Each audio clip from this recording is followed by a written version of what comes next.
Focus TV national breaking নিউজে আপনাদেরকে স্বাগতম। আসুন জেনে নিই আজকের প্রধান সংবাদ শিরোনামগুলো।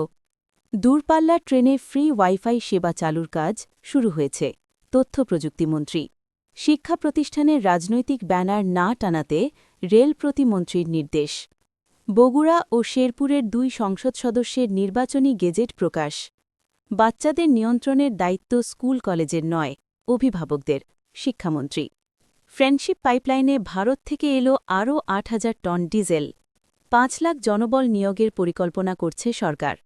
৬ মাস ৫ বছর বয়সী বাচ্চাদের হামের টিকার আওতায় আনা হচ্ছে স্বাস্থ্য সচিব। ১৪ এপ্রিল কৃষক কার্ড কর্মসূচির উদ্বোধন করবেন প্রধানমন্ত্রী।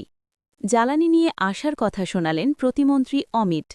ভারত বাংলাদেশের সাংস্কৃতিক বন্ধন গভীর ও ঐতিহাসিক, প্রণয় ভার্মা। ভিজিটর ভিসার মেয়াদ নয়, যুক্তরাষ্ট্রে থাকার সময় নির্ধারণ করে ইমিগ্রেশন কর্মকর্তা। সিন্ডিকেটের মাধ্যমে বাজার নিয়ন্ত্রণ মুছে দেওয়া হবে, বাণিজ্যমন্ত্রী। বাংলাদেশ সহ ১৭ দেশে পুনরায় ফ্লাইট চালু করল এয়ার আরাবিয়া।